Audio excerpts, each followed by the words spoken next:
नमस्कार विद्यार्थी मित्रांनो, सकाळच्या लेक्चरमध्ये आपण structure of anther part first याच्यावरती चर्चा केली आहे. व्हिडिओ खूप मोठा होतो म्हणून मी ते 2 भागामध्ये विभागले आहेत. पार्ट सेकंडमध्ये आपण महत्त्वाचा भाग त्या ठिकाणी बघणार आहोत. तुमच्यासमोर जी डायग्राम दिसते आहे ती पुस्तकामधील दिलेली डायग्राम आहे. फिगर 1.4 म्हणजे पहिली डायग्राम जी आहे ते टीएस ऑफ एंथर आहे. समजा आपण डायथेकस या अंतरचं जर ट्रान्सफर सेक्शन घेतलं तर आपल्याला असं स्ट्रक्चर पाहायला मिळतं.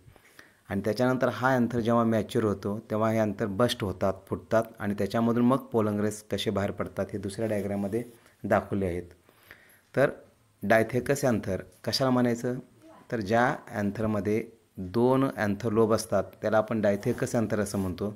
आणि डायथेकस अँथरमध्ये 4 पोलन शॅक्स असतात त्याला आपण टेट्रास्पोरेंजेट अँथर असं म्हणलेलं आहे. म्हणजे एका अँथरलोबमध्ये 2 पोलन शॅक्स, 2 अँथरलोब असतील तर 4 पोलन शॅक, म्हणजे डायथेकस अँथरमध्ये 4 पोलन शॅक्स पाहायला मिळतात. आता ह्या डायग्राममध्ये पहिल्या डायग्राममध्ये आपल्याला अशा स्वरूपात हे 4 पोलन शॅक्स पाहायला मिळतात. 1 2 3 आणि 4 सगळ्यांची रचना सारखीच आहे. त्याच्यानंतर हा भाग, हा एवढा एक जो आहे तो अँथर लोब झाला, हा एक अँथर लोब आहे. ह्या 2 अँथर लोबला जोडणारा हा मधला जो पोर्शन आहे त्याला कनेक्टिव्ह असं म्हटलं जातं. त्याच्यानंतर आपण काय करूया, हा एवढा भाग जो आहे तो एनलार्ज करून दाखवले आहेत, त्याच्यावरती चर्चा करूया. पुढच्या स्लाईडमध्ये ते तुमच्या लक्षात येईल. पाहता हे आउटलाईन आहे. ह्या आउटलाईनमध्ये काय दाखवलेले आहेत, तर टीएस ऑफ एंथर जेव्हा आपण घेतोय तेव्हा हे अशा स्वरूपात आपल्याला स्ट्रक्चर पाहायला मिळतं. हे पूर्ण आउटलाईन आहे. हा पूर्ण एवढा भाग जो आहे तो आउटलाईन दाखवले आहेत. ह्यातला एवढा भाग जो आहे तो गोल केला भाग तो इथे एनलार्ज केलेले आहेत, हा भाग. आणि ह्याची जी रचना आहे तीच रचना तुम्हाला सगळ्या 4 भागामध्ये अशा पाहायला मिळतात. त्याच्यानंतर त्याच्या खालची जी डायग्राम दिलेली आहेत म्हणजे हा भाग, हे जे आहेत ते आउटलाईन, हा आउटलाईनचा पोर्शन आणि हे सेल्युलर स्ट्रक्चर दाखवले आहेत. आता एवढ्या भागामध्ये जी रचना आपल्याला पाहायला मिळते तो भाग महत्त्वाचा आहे, त्याच्यावर थोडीशी आपण चर्चा करूया.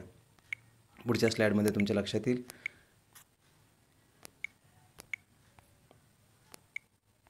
हे बघा, तर टीएस ऑफ एंथरमध्ये काय लक्षात घ्यायचं आपण, तर एंथर प्रामुख्यानं 2 भागामध्ये विभागलेले आहेत, एंथर वॉल आणि स्पोरोजेनस टिश्यू.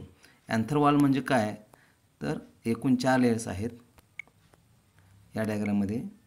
क्रमांक 1 हा जो आहे तो इपिडर्मिस. इपिडर्मिस हा आउटर मोस्ट प्रोटेक्टिव्ह लेअर म्हणून काम करणार, तो सिंगल लेअरपासून बनणार आहेत. याच्यामध्ये असणारे जे शेल्स आहेत ते फ्लॅटन्ड असतात किंवा ट्युब्युलर फॉर्ममध्ये पाहायला मिळतात. त्याच्यानंतर दुसरा जो लेअर आहे त्याच्या खाली असणारा जस्ट बिलो द इपिडर्मिस तो आहे इंडोथेशियमचा. हा सब इपिडर्मल लेअर. सब इपिडर्म म्हणजे काय, इपिडर्मीच्या खालच्या बाजूला पाहायला मिळतं. तेही सिंगल लेअरपासूनच बनलेले असतात. फक्त या ठिकाणी असणारे जे शेल्स आहेत ते मात्र रॅडियली इलॉंगेटेड असतात. त्याच्यानंतर त्याच्या खालच्या बाजूला असणारा हा तिसरा लेअर, मिडल लेअर्स नंबर 3, ते 1 ते 2 लेअरपासून बनलेले असतात. हे नंतर डिसइंटिग्रेट होतात. त्याच्यानंतर चौथा भाग दाखवलेला आहे तो टॅपेटमचा आहे. हा टॅपेटमचा चौथा अँथरचा वॉल आहे, inner most layer of the anther. मध्ये इथं मायक्रोस्कोपमध्ये शेल दाखवले, ते अँथरवॉलमध्ये येत नाहीत, टॅपेटमच्या आतल्या बाजूला ते असतात. आता नाव देताना टॅपेटमच्या वरच्या बाजू दिले आहेत, त्यामुळे कदाचित आपल्याला तो अँथरवॉलच वाटेल, पण तो अँथरवॉल नाही. अँथरवॉल इपिडर्मिस, इंडोथेशियम, मिडल लेयर्स आणि इनरमोस्ट टॅपेटमच्या स्वरूपात आहेत. तर हा टॅपेटम जो आहे, हा पूर्ण एवढा भाग हा टॅपेटमचा आहे. ते न्यूट्रिटिव्ह टिश्यू म्हणून काम करतात. त्याच्या आतल्या बाजूला असणारे हे जे सगळे शेल्स आहेत, इथून एवढा पूर्ण भाग जो शेल आहे ते नंतर पोलंग्रेन्स तयार करतात. त्या डेव्हलपिंग पोलंग्रेन्सला लागणारं न्यूट्रिशन हे टॅपेटम त्या ठिकाणी सप्लाय करतात, म्हणून त्याला न्यूट्रिटिव्ह लेअर असं म्हटलं. Nutritive layer of anther wall that is the tapetum present innermost wall, innermost किंवा सगळ्यात आतील लेअर जो आहे अँथरवॉलचा तो टॅपेटम आहे. Innermost anther wall that is the tapetum. त्याच्यानंतर सगळ्यात आतल्या बाजूला अँथरवॉल नंतर आतमध्ये जो येणारा भाग आहे तो म्हणजे मायक्रोस्पोर मदर शेल्स आहेत. मायक्रोस्पोर मदर शेल म्हणजे कुठं, तर हा एवढा पूर्ण भाग या ठिकाणी दाखवलेला आहे. हे सगळे शेल जे आहेत ते नंतर मिओसिसमध्ये जातात आणि त्यांच्यापासून मायक्रोस्पोर्स म्हणजे पोलंग्रेन्स तयार होतात. हा भाग लक्षात घ्या. आता कशा स्वरूपात ते डेव्हलप होतात हा एक भाग दाखवले आहे. तो भाग बघायच्या अगोदर मी थोडीशी माहिती वाचतो आणि मग पुढचा आपण भाग कंटिन्यू करूया. An immature stage of anther is represented by a group of parenchymatous tissue surrounded by single layered epidermis असं म्हटले. म्हणजे ज्यावेळेस फ्लावर बड कंडिशनमध्ये असतात तेव्हा अँथर जो आहे तो इमॅच्युअर असतो. ओळखायचं कसं, तर अँथरमध्ये डिफरन्शिएशन झालेलं नसतात. त्याच्यामध्ये सर्व सेल जे आहेत ते पॅरेंकामा सेलपासूनच बनलेले असतात. फक्त त्या पॅरेंकामा सेलच्या वरच्या बाजूला सिंगल लेअर इपिडर्मिस पाहायला मिळतं. त्याच्यानंतर बाकीचा भाग आपण बघितलेत, डायथेकस अँथर वगैरे. ज्यावेळेस हा पुढचा पॉईंट बघा, the हेटेरोजेनेसिटी or differentiation arises when some hypodermal cell gets transformed into archisporal cell असं म्हटले. ज्यावेळेस फ्लोरल बड म्हणजे कळी ओपन व्हायला सुरुवात होते, फ्लावर ओपन व्हायला सुरुवात होतात, तेव्हा त्या अँथरमधील जे पॅरेंकामा सेल्स आहेत इपिडर्मिसच्या खालच्या बाजूला असणारा एक लेअर तो डिफरन्शिएट व्हायला सुरुवात होतो आणि त्याला आता आर्किस्पोरियल सेल असं म्हटलात.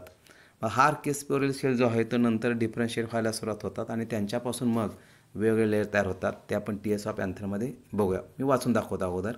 TS of anther, the archesporial cell divides into an inner sporogenous sale.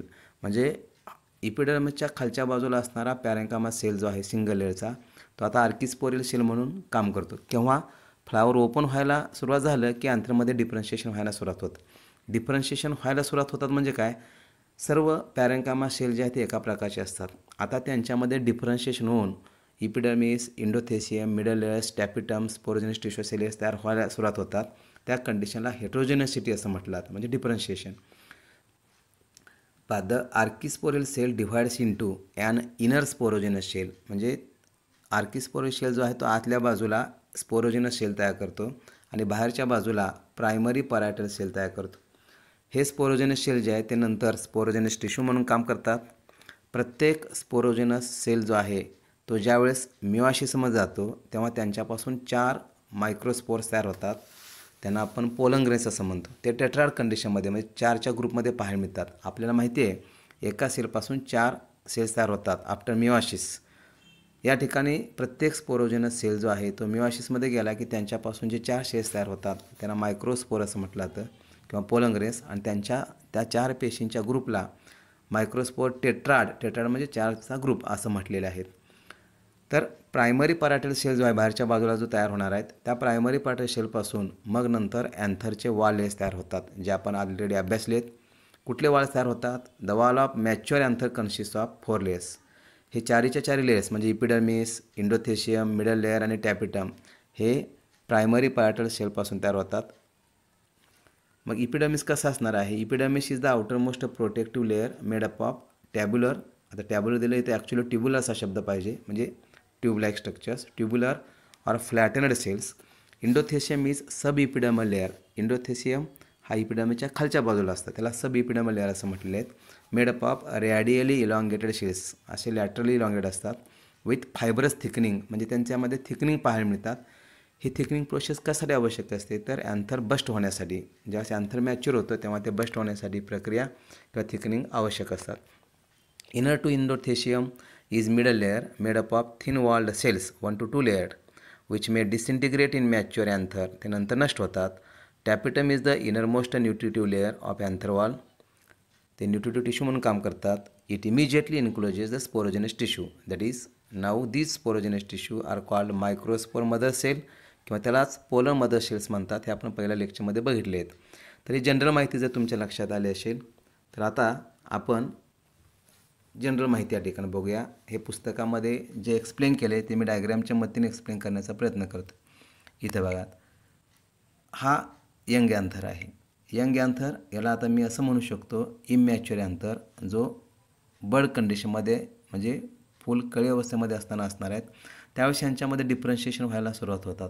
कशा स्वरूपात डिफरन्शिएशन व्हायला सुरुवात होणार आहे, तर ही जर डायग्राम तुम्ही बघितलेत तर याच्यामध्ये हा भाग बघा, सगळ्यात बाहेरचा लेअर जो आहे तो इपिडर्मिस असतो आणि आतले सगळे सेल जे आहेत ते एकसारखे आकाराचे ते पॅरेंकामा सेलपासून बनलेले असतात. म्हणजे यंग कंडिशनमध्ये पॅरेंकामा सेल जो आहे त्याच्याभोवती सिंगल लेअर इपिडर्मिस आपल्याला पाहायला मिळतं. ज्यावेळेस हे सेल्स मॅच्युअर व्हायला सुरुवात होतात त्यावेळेस फ्लावर ओपन व्हायला सुरुवात होतं, तेव्हा पॅरेंकामा सेल जो इपिडर्मिसच्या खालच्या बाजूला असणार आहे तो डिफरन्शिएशनमध्ये जातो. आणि ते सिंगल लेअर आता आर्किस्पोरियल सेल म्हणून काम करतात. आर्किस्पोरियल सेल जे इपिडर्मलच्या खालच्या बाजूला असतात. आता ह्याला हेट्रोजेनसिटी ही प्रोसेस चालू होते, म्हणजे डिफरन्शिएशन होऊन वेगळ्या प्रकारच्या पेशींचा थर तयार व्हायला सुरुवात होते. मग आर्किस्पोरियल सेल जे आहे ते दोन भागामध्ये विभागतात.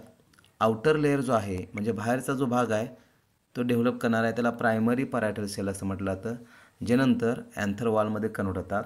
इपिडर्मिस, इंडोथेशियम, मिडल लेअर आणि टॅपिटम. इनर जो आहे आर्किस्पोरियल सेल्स, इनर सेल जे डेव्हलप करतात ते सर्व सेल्स आता स्पोरोजिनस टिश्यू म्हणून काम करतात. ह्या स्पोरोजिनस टिश्यूलाच तुम्ही मायक्रोस्पोर मदर सेल किंवा पोलर मदर सेल म्हणू शकता. मायक्रोस्पोर मदर सेलचा शॉर्ट फॉर्म आहे MMC आणि पोलर मदर सेलला तुम्ही PMC म्हणू शकता. हे डिप्लॉइड असतात. ह्यांच्यामध्ये मिळाशी झालं की यांच्यापासून मग मायक्रोस्पोर्स किंवा पोलंगस तयार होतात. एका मायक्रोस्पोर मदर सेलपासून 4 मायक्रोस्पोर्स तयार होतात. हे जर ग्रुपमध्ये असेल तर त्याला टेट्राड असं म्हटलं जातं. तर हा भाग त्या ठिकाणी दिलेला आहे. आता थोडंसं आपण काय करू, दुसऱ्या पद्धतीनं याच्यावरती थोडी चर्चा करूया. एक मिनिट आहे, डायग्राम थोडीशी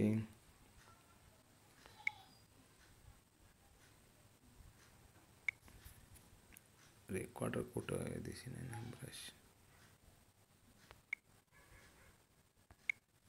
नमस्कार विद्यार्थी मित्रांनो,